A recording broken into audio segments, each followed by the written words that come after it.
Chasing Big Joe, live Radio Row, SEC Media Days. Of course, it is presented by Brewhouse South in Cool Springs. We had the head coach on earlier, and Clark Lee, and now we say hello to the quarterback. Diego Pavia joins us now, the quarterback for the Commodores. I got to tell you, I'm excited to have you on the show. You got this rock star thing going. I mean, I saw you at UFC the other night in Nashville. I mean, what is this like being here in Atlanta at SEC Media Days? I mean, it's a gift for sure. Something that I admired. Obviously, when I was a little kid, I saw these SEC Media Days, and so now just coming in, it's humble beginnings for sure.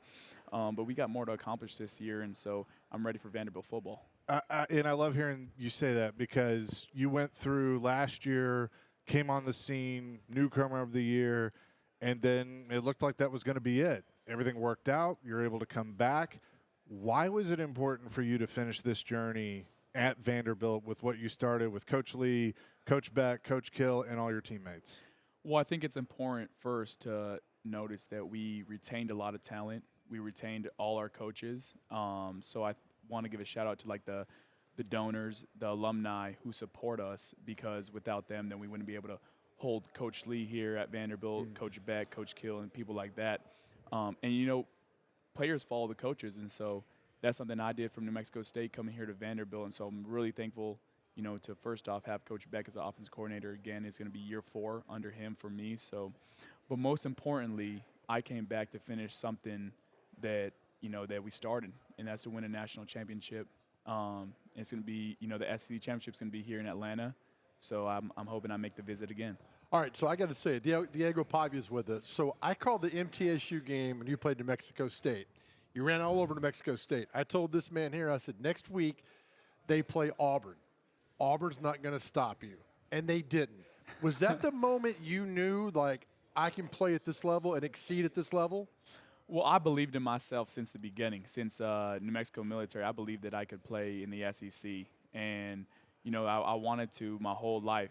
When I was coming out of high school, my mom was like, I got enough money for you to walk on one semester, to make it happen.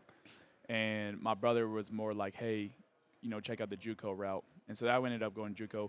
But to finish your answer, I mean, that game was a good one. We got a lot of players from New Mexico State that are playing on Vanderbilt right now. And so super excited for those guys, and we can't wait for this season. When you came to Vanderbilt last year, was that what you expected? I mean, because people are like, oh, man, they beat Alabama and almost beat Texas. They played this, won the bowl game.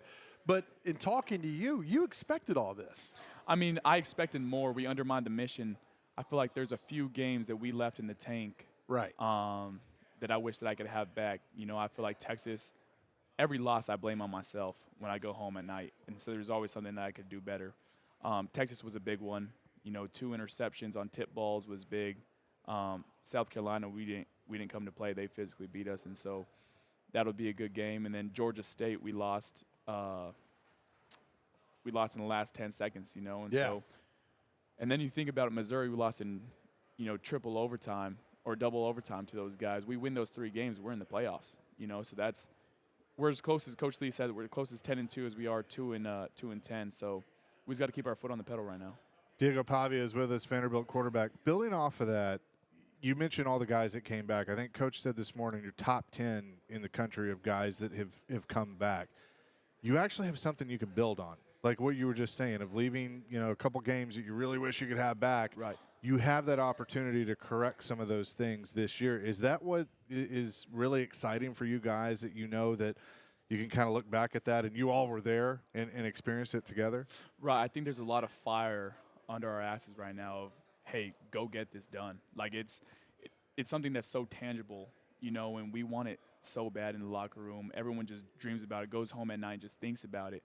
And so for me, it's going and just being there every single day and just giving it my all every single day. There's actually a verse in the Bible. It's like a little story, and it talks about the tokens.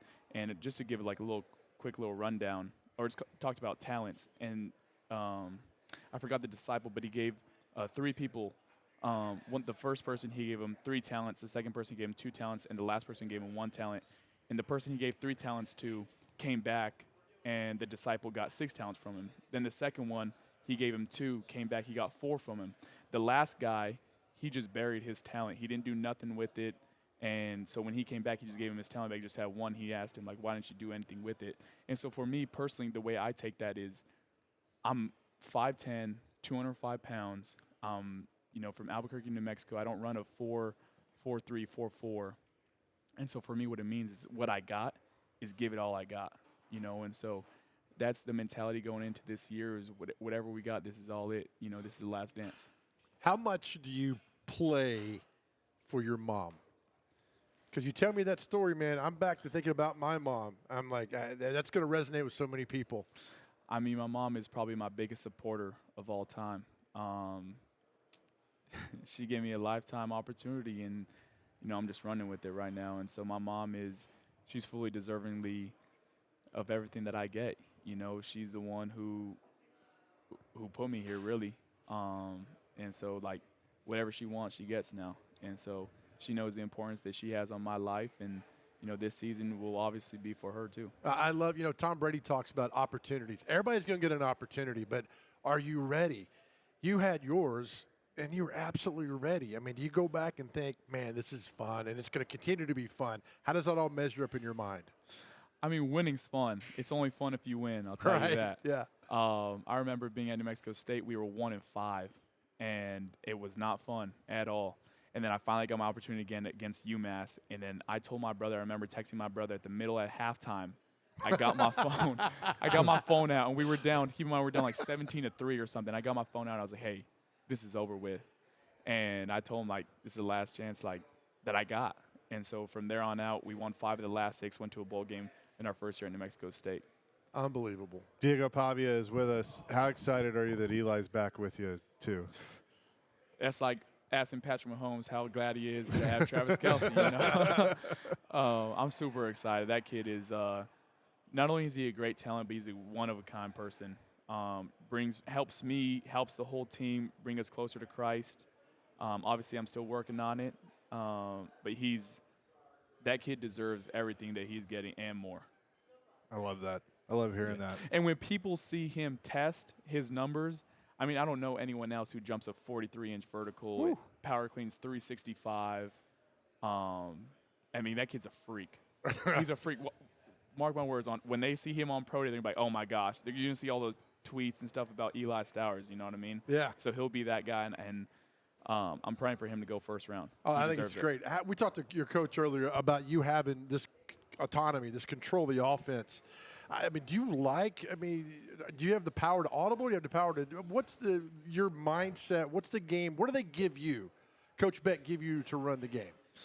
I mean, that's why I'm so thankful to have him for year 4. He trusts me a lot, and – you know, we're talking about him allowing me to, you know, go through some audibles and go fast tempo, and what I see is what I roll with.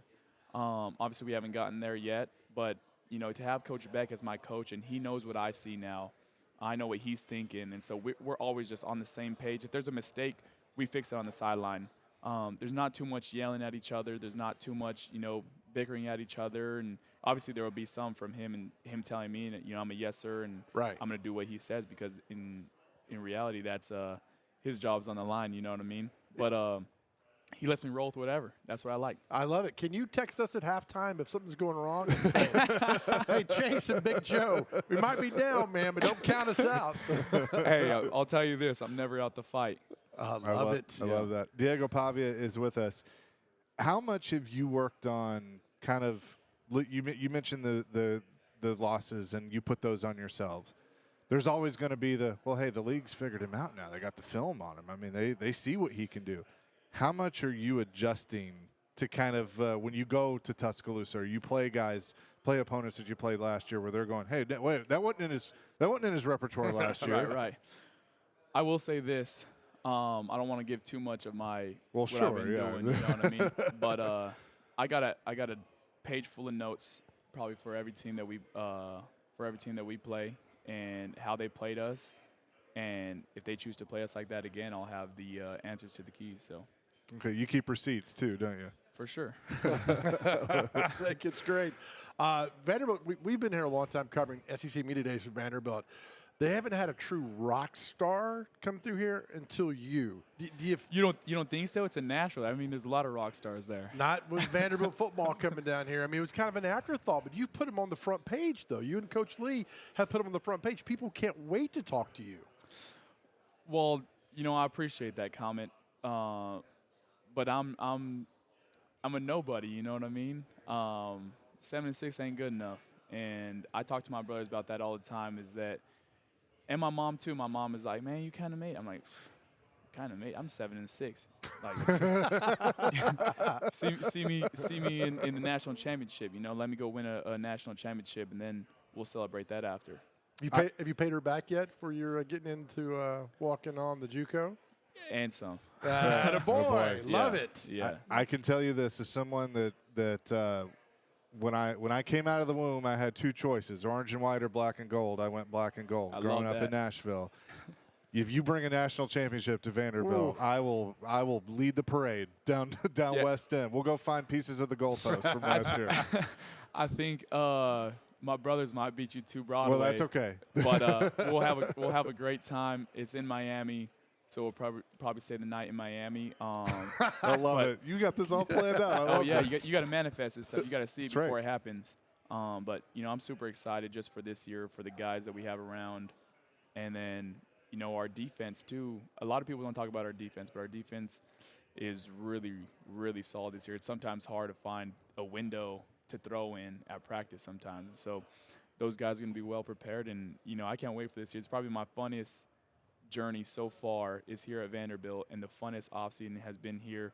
But more importantly, I've seen the hardest workers here at Vanderbilt. Every time I walk outside, I'm thinking, I outworked someone today, and I did 3 workouts, and I go outside and Eli's catching jugs, or new freshman is like learning after Eli to catch jugs and stuff. And so this stuff is just going to replicate in Vanderbilt football. Is going to be someone to look out for. I think it's great. Your career, you come here and everything. It's just been such a whirlwind for you, so much fun. So let me ask you a fun question. We asked Coach Lee this earlier. Do you have any parts of the goalposts from the win over Alabama? No, I don't. I don't even have my jersey. You don't have your jersey? No, I think it might be out here. Yeah, I think it might be out here actually. There's one of your jerseys that's out there. I don't know Yeah. if it's that one in particular. Well, I think it Coach might be Lee's out. got part of the goalpost. We'll get that from him to give to you. We'll call him. We'll say, something come out. on, Coach. Diego, thanks so much for doing this. Good luck this year. We're really looking forward to it. You're fun to watch, and just love your demeanor as well. So thanks so much for doing this. Well, I appreciate you guys having me, and Yes, look sir. forward to the season with you guys. Absolutely. Diego Pavia joining us here on the program. We'll have more coming. SEC Media Days, 102.5 The Game.